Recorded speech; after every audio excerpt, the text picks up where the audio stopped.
Hello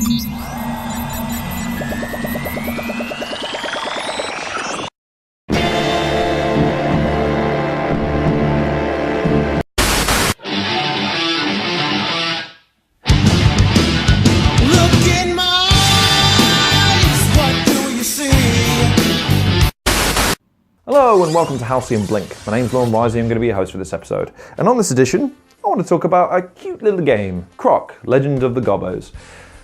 PlayStation 1 days, the Halcyon days of PlayStation 1. We had a number of games that we bought actually legitimately that we didn't copy. I say we, I assume no responsibility for that. Crash Bandicoot had kind of worked its course. You had shooting games, driving games, all the rest of these things. Then you had Croc. You have a little crocodile that's raised in the land of the Gobbos. Gobbos being these little furry things that you put on the hood of your car. They have gems and coins and things of that nature that you must collect throughout the course of the world, and you also have the big bad enemies. It's basically Mario, but with Croc instead of a plumber. Why do I like this game? Well, number one, the levels were always well designed to a certain degree. They have these open expanses that have these inclinations that you've got to use to jump up and down. You can use a spinner mechanic to your tail to disengage enemies, and also I believe to interact with the world to a certain degree. There's puzzle solving.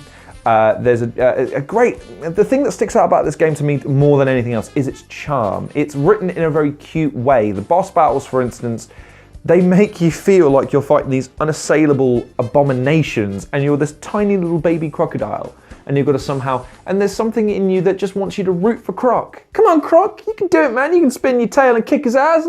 I'm sure you can. But the replayability in this game is excellent because the collectibles are all there. There's always the incentive to get better. I remember replaying several of these levels hundreds of times at certain intervals because they were fun. And what I love about this game the most is that it harkens back to a time where levels were designed for maximum enjoyment rather than to set up a story beat or to help sell the next game or to wink and a nod to some reference that comic book fans would get or that action fans would get. Each level of this game has been designed for maximum enjoyment. Similar to Spyro or something along those lines of a cuddly critter that's designed to traverse the levels as easily as possible. It's a great game, even to this day, I would argue. The mechanics are a little bit clunky now, of course, because of, the gameplay mechanics are a lot sharper than they used to be. And yes, the lack of any real discernible story apart from Croc, go save the Gobbos, and you can do that as you traverse the level. You'll find them in the world, you'll pick them up, highlight them, and they'll be saved. It's fine, if a little bit lacking in these days, but you have to look past that to a certain degree because this comes from a time, again, when story wasn't critical to a game's success. It was how good are the game mechanics and how does it make you feel as a gamer? And this game makes you feel happy.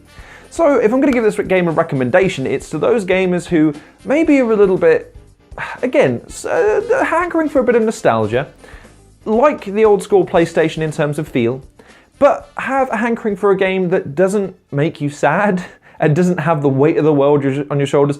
Gaming is escapism to a certain degree, and I think to a large degree we've lost that because every single game these days has to have stakes. Mass Effect, we've got to save the human race by taking them across the galaxy. Call of Duty, World War III is breaking out, it's even worse than number 2. Croc is just, hey, there's some Gobbos out there, go save them, go have some fun while you're doing it. It's great, it's an amazing game. If I'm going to rate it, it's a 7 out of 10. If only held back by the fact, again, the graphics have not held up well. Again, it's very, very blocky because it's a PlayStation 1 game. The controls are a little bit clunky and the story is kind of non-existent apart from Save the Gobbos. But in terms of the gameplay mechanics, in terms of the musical score, in terms of how bright and vibrant the world is, in terms of how accessible it is and how much fun it is to play, it's a really good experience and one that I'd recommend you go back and check out. So thanks very much for watching this episode of Halcyon Blink. Please like, share, subscribe, check out some of the other content creators in the description below. Follow me on Twitter, and as always, take care of yourselves, and I'll see you guys on the next episode of Halcyon Blink.